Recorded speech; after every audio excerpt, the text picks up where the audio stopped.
오늘 말씀의 제목은 부활을 찬양하고 감사합시다.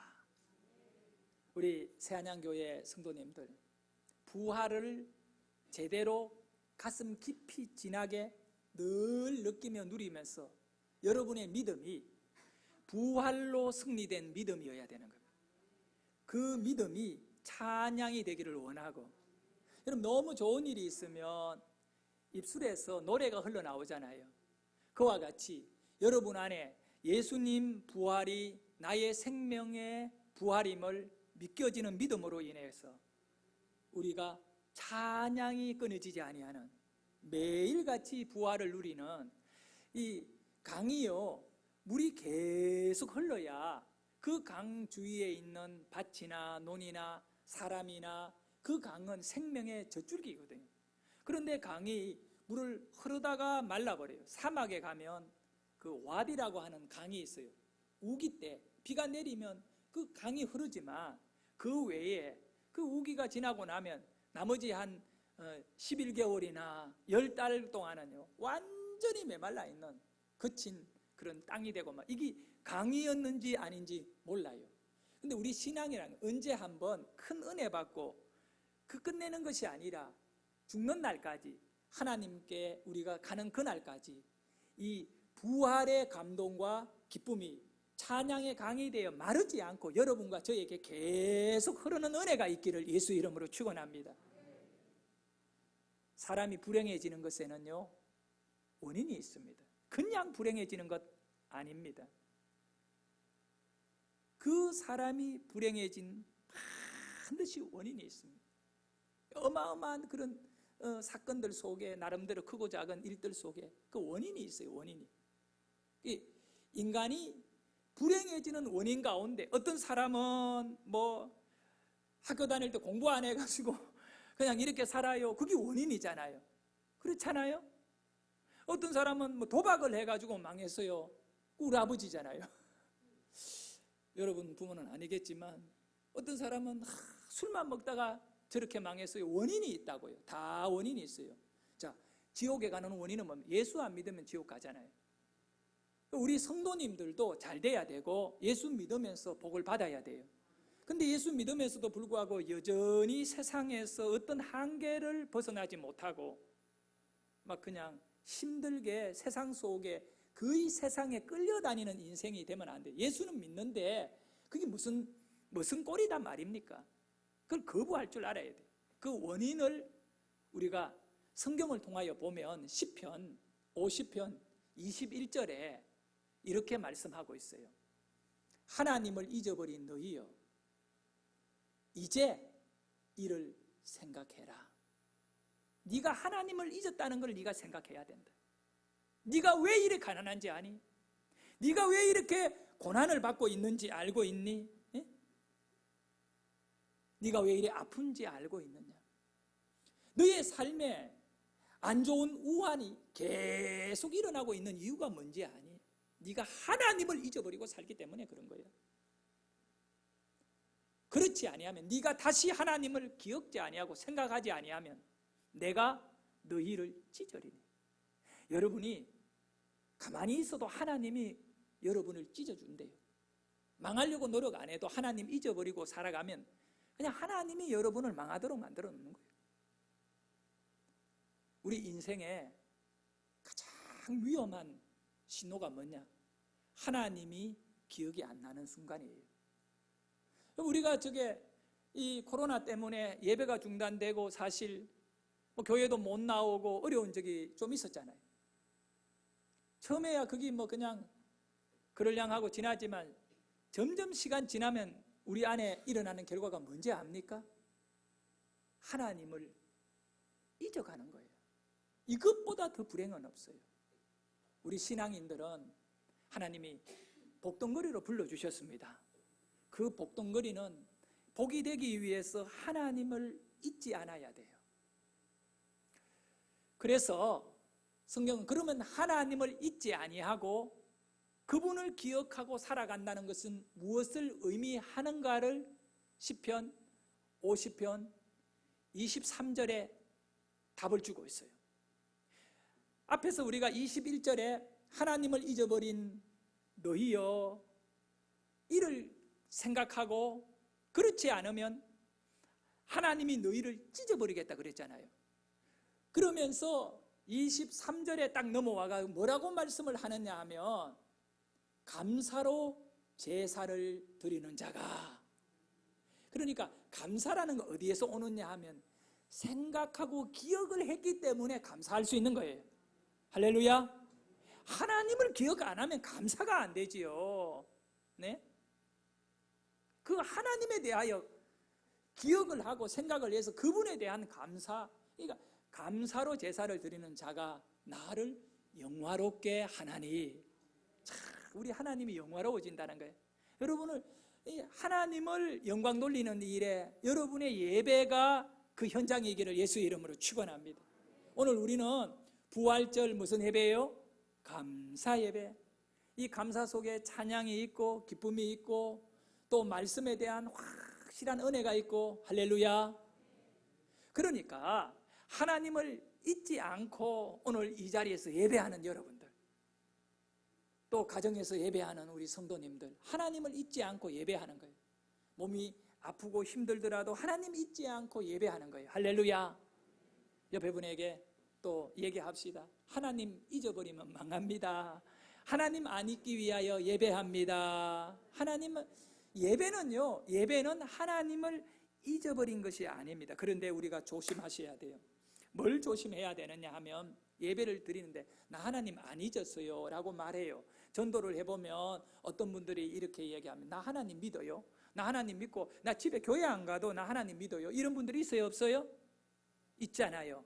근데 그거는 네 생각이지 그게 하나님 생각이냐 이거예요. 우리는 하나님이 보시는 것, 하나님이 말씀하시는 것이 내 생각 내가 보는 것보다 그거는 맞는 거예요. 믿으시면 아멘 합시다.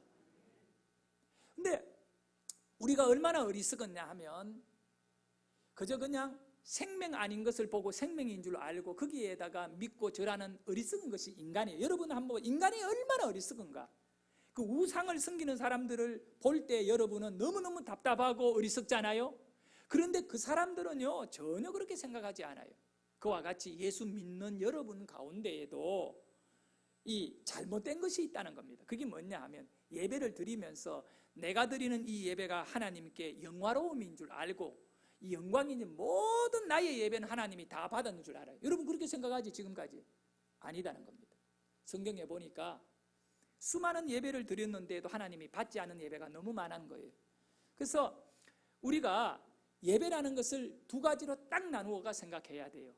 바로 육의 예배가 있어요. 육의 예배가 있고 영의 예배가 있어요. 그러나 우리가 이 육의 예배에서 머물면 안 돼요.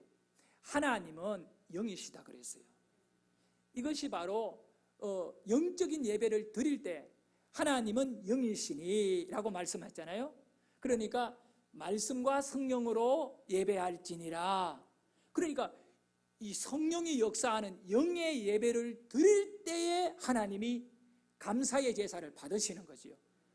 근데 이런 성령이 역사하고 간섭하고 이렇게 하는 것이 없이 그냥 우리 이성적인 생각으로만 뭐 예배합니다 하고 찬양도 하고 성경도 읽고 육의 예배로 딱 드리고 끝내버리면 그거는 절대 아닌 거예요. 예배가 아니에요. 그거는 예배가 아니에요. 그래서 로마서 12장 1절에 이렇게 말씀하고 있어요. 그러므로 형제들아 내가 하나님의 모든 자비하심으로 너희를 권한다. 그 권하는 건 뭡니까? 우리의 삶에 지금 문제가 있다는 겁니다. 내가 너희를 권한다. 너희 몸을 하나님이 기뻐하는 거룩한 산제물로 드려라. 그냥 몸을 예배를 드리는데 그게 하나님이 기뻐하는 몸, 그러면서 그게 뭐냐 하면 이는이라고. 하나님이 이렇게 영광을 받고 영화롭게 받으시는 그 예배는 이는 너희가 드릴 무슨 예배? 영적인 예배다. 영적인 예배. 이 영적인 예배를 드려야 되는 것입니다. 교회 출석했고 교족부에 올라가 있는 그 이름이 매주에 빠지지 않고 기록된다고 하나님의 나라의 생명록에 그냥 기록된 것이 아니라 영적인 예배를 드릴 때 그것이 축복이 되고 그것이 바로 생명이 되고 우리는 이 영적인 예배를 누리는 그 예배의 주인공이 되셔야 되는 줄 믿습니다. 자, 그러면 이 영적인 예배의 생명은 어디서 오느냐라고 했을 때 예수 부활을 믿는 믿음 안에, 그리고 예수 부활을 감사하는 믿음 갖고 그것을 선포할 때 기적이 일어나고 사람이 변화되어지는 거예요. 오늘 우리는 최고의 절정의 예배를 드리는 거예요. 뭐냐면 예수님 부활을 감사하는 부활절 감사 예배. 할렐루야. 그러니까 우리에게 있어서 감사 중에 최고의 감사가 뭐냐를 이걸 알아야 됩니다. 자, 자식이 잘 됩니다. 감사할 일이잖아, 그죠? 직장을 여러분이 구했는데 좋은 직장 구했습니다. 감사. 그래서 감사하고 첫 월급을 하나님께 다 드리고 감사하니까, 그죠? 그런 거 있잖아요. 그러니까 좋은 일이 있으면 전부 감사해요. 근데 그거는 감사한 것이 여러분이 누렸던 최고의 감사에 비하면 아무것도 아니에요. 직장 좀 안 좋은 데 다닌들 어떻습니까? 괜찮잖아요. 근데 문제는 뭐냐면 부활이라고 하는 것, 그 감사는 우리 인생의 줄기입니다. 이 기둥입니다. 이것이 가장 중요한 내용입니다. 이 부활의 감사가 없이 그냥 하나님 건강해 주셔서 건강하게 살게 해주셔서 감사하고 좋은 사람 만나고 결혼도 하고 직장 좋은 데 있고 뭐 이런 어리석은 인생아, 네게 부활에 네 생명을 열어준 이 부활이 있는데 이거를 뒤로 제껴놓고 뭐 세상 것에 어떤 이유를 달아가지고 돈 좀 많이 벌었다고 감사하고 뭐 네가 좀 잘 나간다고 감사하고 네가 뭐 일이 안 풀렸는데 하나님이 확 도왔다고 생각하니까 그래가 내 하나님은 살아계시나 감사하고. 이 어리석은 인간아, 네가 그 예배의 자리에 그 어떤 신앙의 폭에서 벗어나지 못하면 안 된다. 너의 가장 큰 감사는 바로 너의 생명을 구원해 주는 예수님의 부활에 대한 감사를 네가 가져라, 이겁니다. 그래서 초대교회 사도행전 4장 33절에 보면 초대교회 성도들을, 사도들은요 나가서 설교하는 메시지의 중심이 뭐냐? 감사였던 것입니다. 이것보다 더 중요한 감사는 없었기에 그 초대교회 사도들이 예수 부활을 외치다가 순교당하고 그 감사는 중단이 안 되는 겁니다. 할렐루야.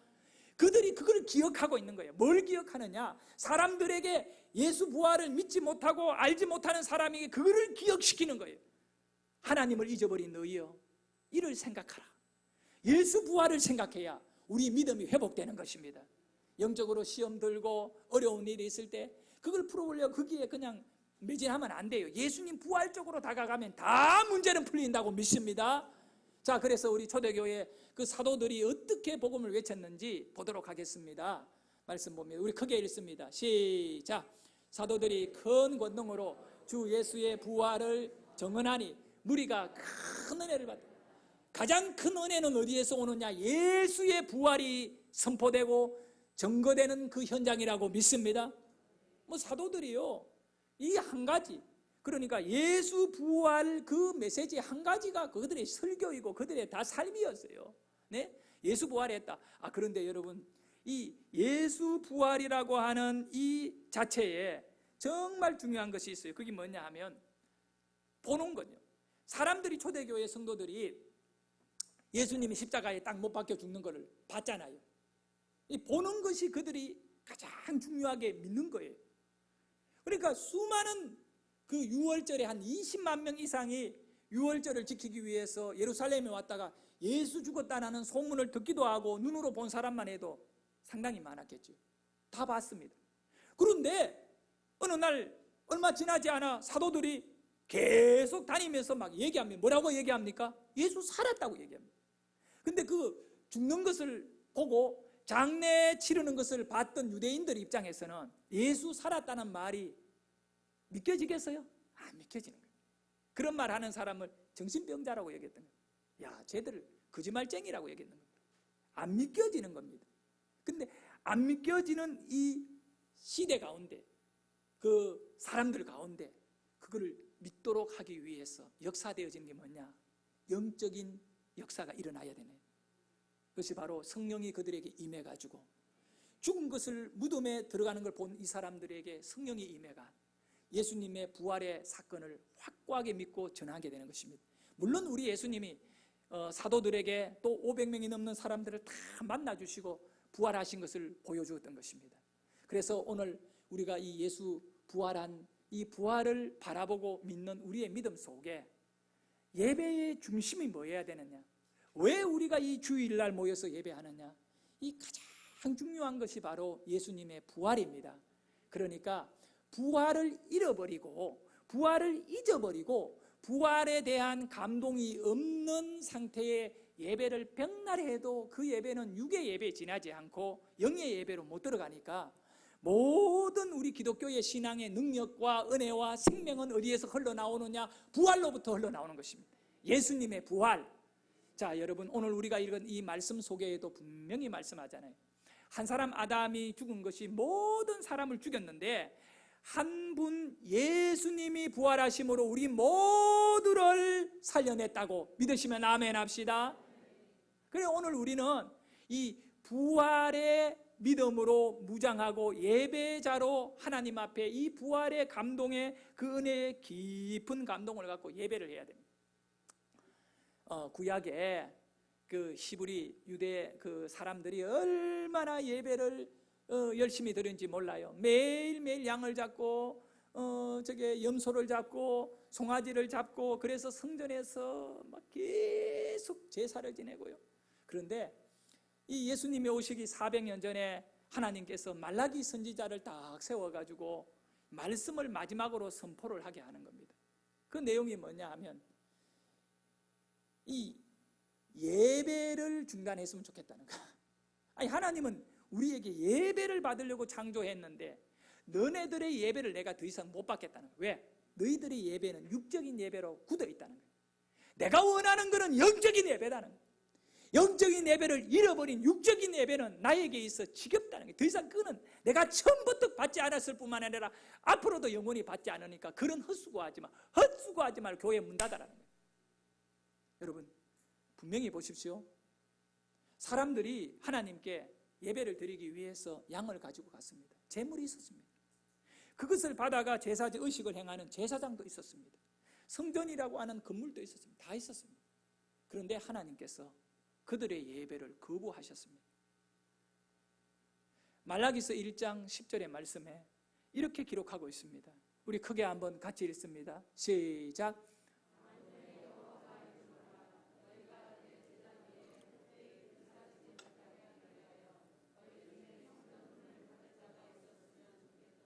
내가 너희를 기뻐하지 아니하며 너희가 손으로 드리는 것을 받지도 아니하리라. 아멘. 내 제단에 헛되이 불사르고 있는 것. 내가 너거 재물 안 기뻐한다. 다 있어요. 근데 뭐가 없느냐? 뭐가 없느냐? 다 있는데 뭐가 없었어요? 이 마음이, 우리의 마음이 하나님을 감사하는 것이 없었어요. 하나님을 기뻐하는 것이 없었어요. 진정한 찬양이 없었다는 거예요. 오늘 우리에게 참된 예배를 허락해 주시는, 그냥 기뻐하라가 아니에요. 기쁨의 이유가 있어요. 어떤 이유냐 하면 우리는 분명히 죄를 지어 지옥에 가야 되잖아요. 그런데 우리 예수님께서 십자가를 다 지셨거든요. 그리고 십자가에서 죽으심에 피를 다 흘리시고 그리고 무덤에 들어가셨는데 3일 만에 부활을 하셔서 살아나셨는데 그 예수님의 살아나심은 죽음을 이겨버린 능력이거든요. 지금까지 사람들은 무엇을 보고 살았느냐 하면 전부 다 태어나면 죽는 것, 죽으면 다시는 못 살아나는 것, 그걸 본 거예요. 그걸 봤기 때문에 이 죽음을 벗어날 길이 없는 것을 믿고 있는 겁니다. 하지만 예수님은 뭘 우리에게 보여주시느냐? 죽으셨는데 죽으신 예수님이 부활해가 살아나셔가지고 살아난다는 걸 보여주신 것입니다. 우리는 그거를 바라보고 그거를 기뻐해야 되는 것이죠. 이것이 남의 얘기가 아니라 나의 이야기니까 내가 그걸 믿고 내가 그것을 나의 삶의 기쁨으로 받아들일 때 나는 이제 그의 백성으로 영원한 생명, 예수님의 부활이 나의 부활이 되는 것입니다. 오늘 여기에 뒤에 부활절을 감사해가지고 크게 글을 쓰거나 했어요. 예수가 답이다 라고 기록되어 있습니다. 예수가 답이다. 한번 이렇게 보여주셨으면 감사한데, 예수가 답이다. 여기 저 뒤에 보면 예수가 답이다. 예수가 답인데, 그 답이 뭐냐 하면 예수가 인생의 답인 거예요. 인생의 생명의 답인데, 그 답의 내용을 딱 기록해버려, 인생의 기록을 해버려야 돼요. 그 정답이 되어야 되거든요. 이 죽음이라고 하는 문제를 해결하는 답이 뭡니까? 라고 했을 때 예수입니다. 그러면 답을 기록해라 할 때 그 답이 뭐냐면 예수 피. 할렐루야. 그가 십자가에서 자신의 피를 다 우리를 위하여 흘려주신 거예요. 그러면 우리 예수님은 바로 죄가 없는 분인데 죽으셨거든요. 왜 죽었냐? 하나님께 순종을 하시려고 죽은 거예요. 이걸 잘 알아요. 이걸 어디서 연결해야 되느냐 하면, 아브라함이 아들 이삭을 모리아 산에다 그 16살 먹은 가장 정말 그 귀엽고 사랑스러운 그 나이에 그걸 하나님이 제물로 올려라 그래요. 근데 이거는 인간의 이성을 깨고 신앙으로만 할 수 있는 일인데, 하나님은 어디까지 여러분을 순종하기를 원하느냐면 복을 주시려고 순종을 요구하시는데, 너의 이성, 네가 보고 너의 미래까지도 다 내놓고 내려놓아라는 거예요. 하나밖에 없는 이삭 죽여버리면 나 미래 없잖아요. 그것도 내려놔라는 거예요. 하나님의 말씀에 내려놓아라는 거예요. 하나님의 말씀에 순종하라는 거예요. 그래서 아브라함이 하나님을 믿고 순종을 한 것입니다. 여러분, 그것이 바로 예수님이, 이제 죄가 없는 예수님이 우리 죄를 짊어지기 위하여 하나님 앞에 순종을 하셔야 되는 거예요. 십자가 죽음으로 순종을 하셔야 돼요. 그래서 우리 예수님은 도살장으로 끌려가는 어린 양과 같은데 그는 잠잠하였느니라. 그래서 우리 예수님이 그 십자가의 하나님 앞에 제물로 순종하심으로 이 순종이 우리에게 무엇을 흘러보내느냐 하면 예수의 피예요. 예수의 피. 예수의 피가 답인 것입니다. 그런데 우리 아담의 피를 이어받았던 모든 인간들은 아담이 하나님이 주신 자유의지를 갖고 불순종해버린 것입니다. 아담 하와가 눈이 열린다는 사탄의 꾀임에 넘어가서 자기네들도 뭐 눈이 열려가지고 하나님 같은 존재 될 줄 알고 그거를 이렇게 하다가 결과적으로는 어떻게 됐습니까? 죄가 아담 하와, 그리고 아담 하와의 자식으로 태어난 모든 후손들이 죄인이 되어버린 것입니다. 그런데 이 죄인 된 저와 여러분은 불순종의 완전히 노예가 되가, 하나님 앞에 불순종을 하는 자는 절대로 살 수 없습니다. 그들은 지옥에 가게 되는 것입니다. 이것이 언약이기 때문에 그렇습니다. 그러나 하나님께 순종하는 사람은 절대로 지옥에 들어가고 싶어도 못 돌아가는 줄 믿으시기를 바랍니다. 여러분을 순종의 자녀로 삼아버린 사건이 뭐냐 하면 예수님이 십자가에서 피를 흘려버린 거예요. 그 피가 여러분의 가슴에 흐르기를 원해요. 예수 피, 나를 회복했다. 그래서 답인 거예요. 예수가 뭐라고요? 답이에요. 그러니까 예수가 없는 사람은 절대로 교회에 와서 아무리 노래도 하고 말씀도 읽고 뭐 이렇게 해도 안 돼요. 예수가 피가 답인데, 그 다음에 그러면 그 피가 흘려진 것을 우리에게 어떻게 보여주셨느냐, 이 피가 왜 답이냐 보여주냐, 그것이 바로 그 피를 흘려버리면 죽어야 되거든요. 그 피를 다 흘린 그 예수님이 무덤에서 살아나신 것을 우리에게 보여주셨습니다. 할렐루야. 그러니까 여러분이 그 예수를 믿으셔야 돼. 부활의 예수를 믿으셔야 돼. 이 부활의 예수는 여러분에게 어떤 것이냐? 길이다, 길. 천국에 가는 길입니다. 여기 아래쪽에 보면 두 번째는 뭐라고 되어 있습니까? 예수가 그 역사인데, 무슨 역사냐 하면 생명을 열어주는 그 길을 열어가는 역사이라는 것입니다. 우리에게 있어서 이 역사는 뭐냐? 그냥 죽이는 역사가 있는가 하면 살리는 역사가 있어요. 우리는 예수와 함께, 예수가 우리에게 이 생명을 주는 길을 열어주는 역사를 우리에게 실제적으로 우리 가운데 허락해 주신 것입니다.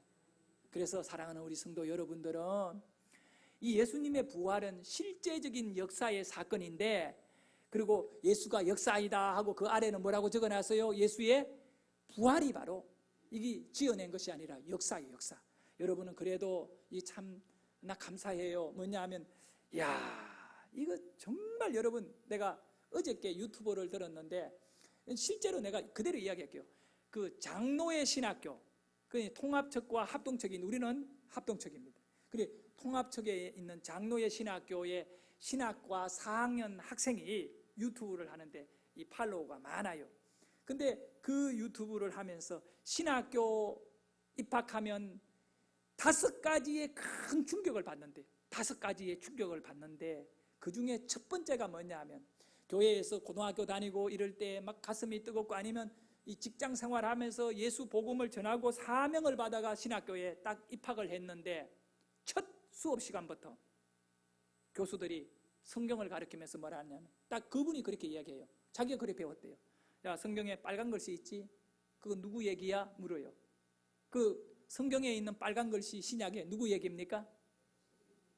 근데 딱 얘기하는데, 그거 예수님 얘기 아니야.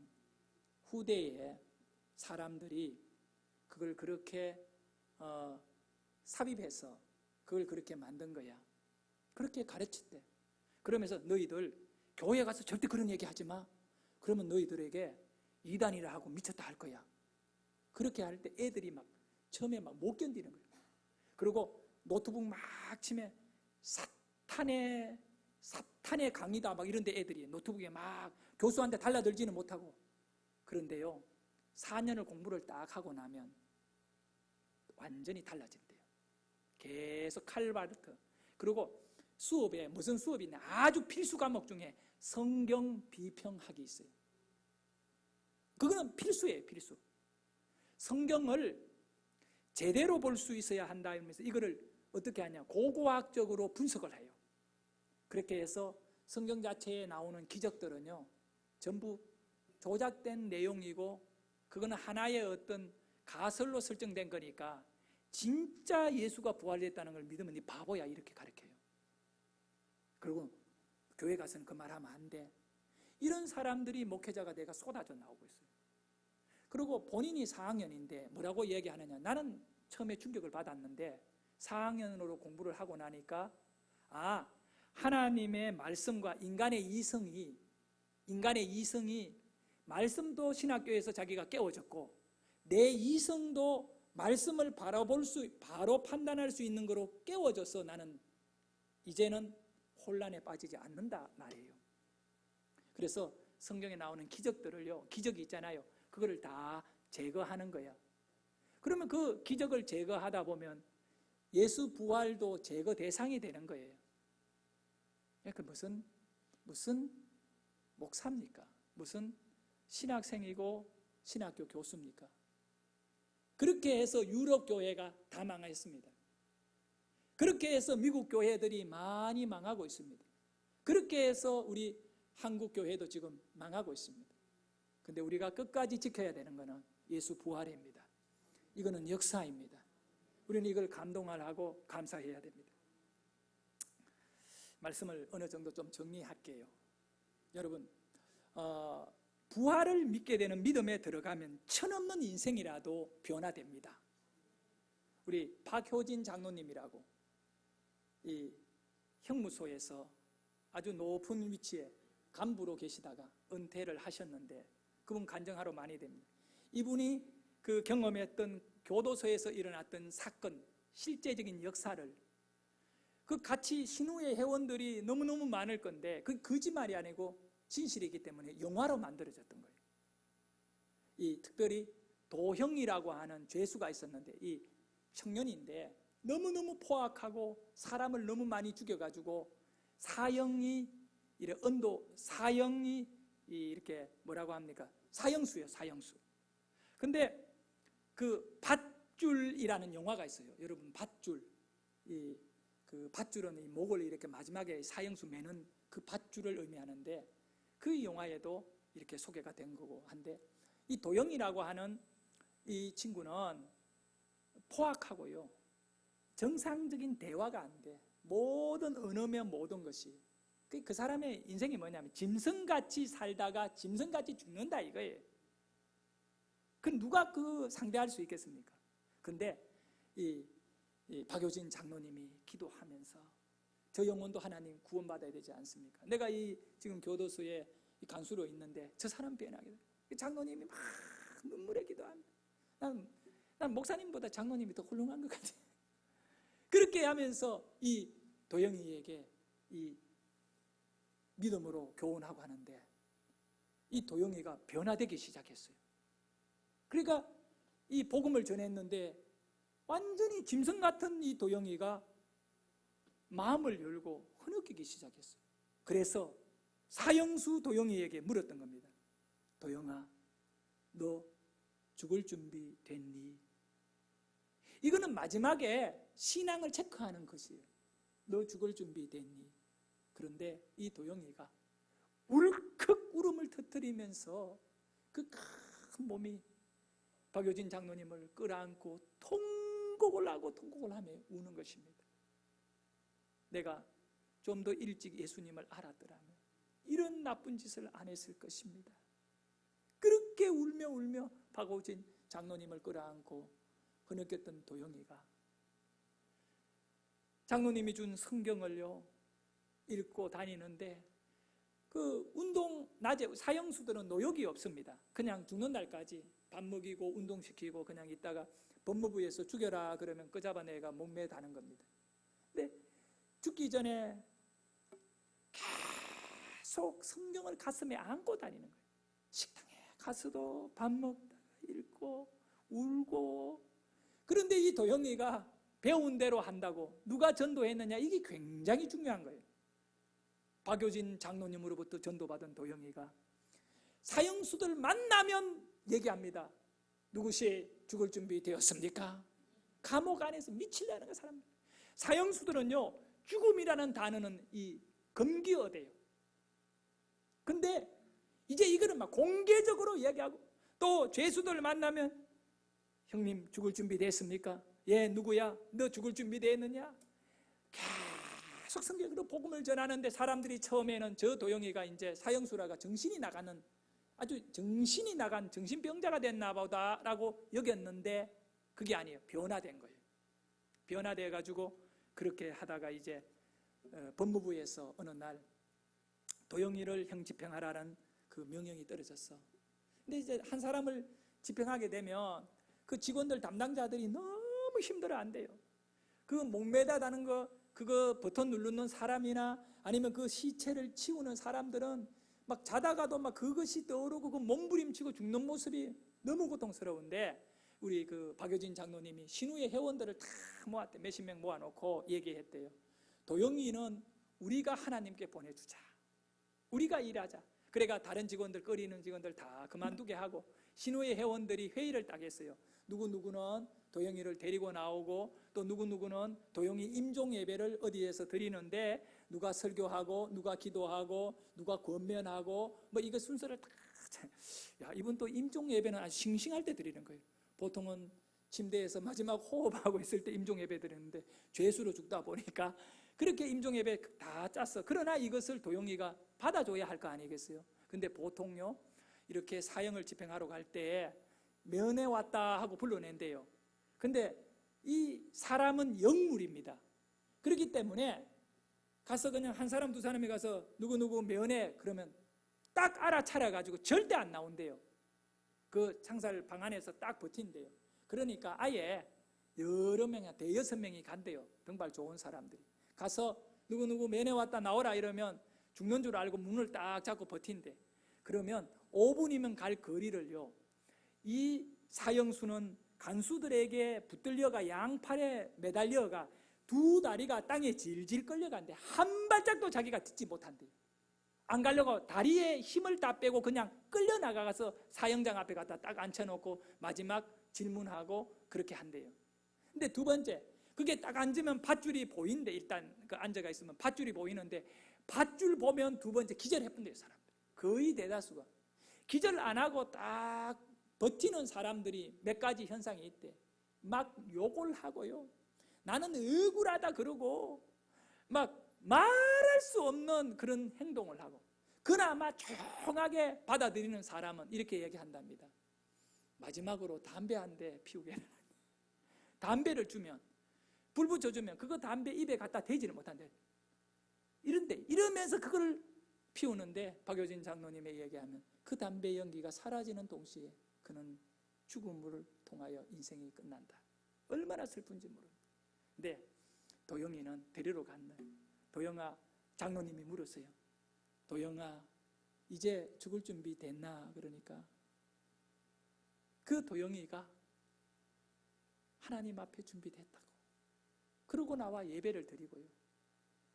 자기 발로 예배 드리고, 걸어와가 예배 드리고, 자기 발로 형장에 들어갔고, 이제 그 교도소 소장이 마지막으로 이름을 묻고, 그 다음에 죄목을 묻고 이러는데, 그때 이 내용이 기록되어 있기를 내가 여러분에 소개할 거예요.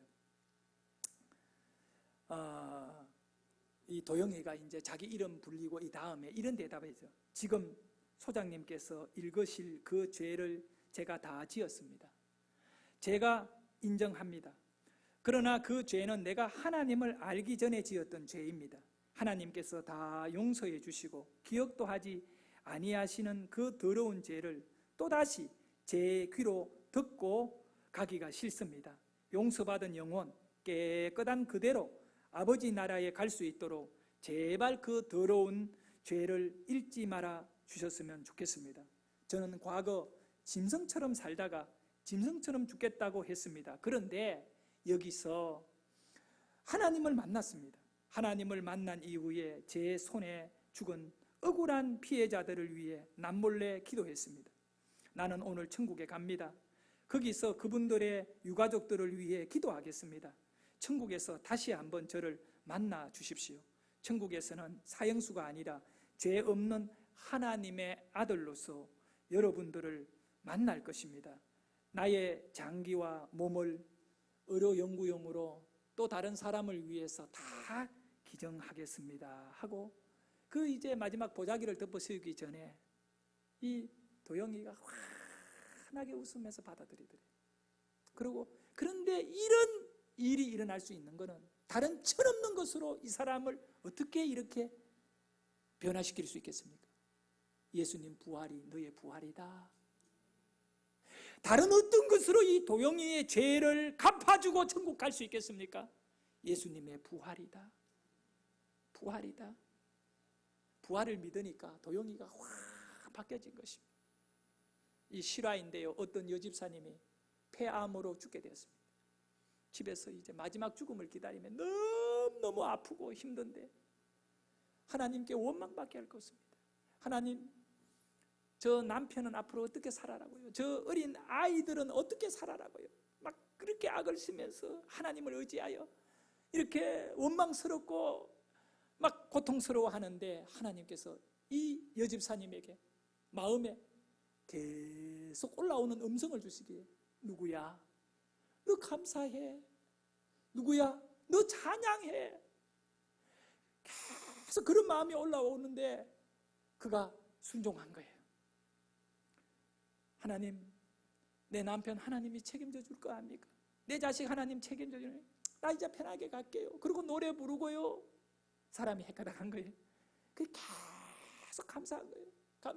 감사하고 주위 사람 마지막 이렇게 병문안 오면 감사하고 감사하는데, 그날 또 뜨겁게 하나님께 감사하고 그 아픔과 고통 속에 말할 수 없는 죽을 것 같은, 마치 면도칼 갖고 그냥 생피부를 자르는 같은 아픔이 이 폐에 졸여오는데 하나님께 찬양하며 감사하는데, 갑자기 이 가슴이 막 뜨거워지는데 안에 뭔가 불덩거리 같은 이런 뜨거움이 있는데 못 견딜 정도로 뜨거워 뗄뗄 구르는 걸 기도하면서, 너무너무 뜨거운데 갑자기 그 뜨거움이 입으로 확 하면 열기가 입 밖으로 나가버려요. 그러더니 편안해지는 거예요. 근데 이 폐암 말기로 숨도 제대로 쉬기가 힘들었는데, 너무너무 아팠는데, 아니 너무 편해진 거예요. 그래서 병원에 가서 검사를 해보니까 의사가 하는 말이, 당신이 진짜 암 환자였는데 왜 이렇게 됐냐 이거예요. 폐가 정상인의 폐와 똑같이 암의 흔적도 없이 치료가 됐다는 거예요. 할렐루야. 아무리 힘들더라도 감사해야 돼요. 찬양해야 돼요. 우리에게 부활이 있거든요. 그렇게 하면 우리 하나님께서 우리에게 기적을 주시고 하나님을 기억하되 부활을 기억하셔야 돼요. 그러면 하나님께서 새 길을 열어주시니까 우리는 이 부활의 예배를 늘 드리기를 예수 이름으로 축원합니다. 기도드리겠습니다.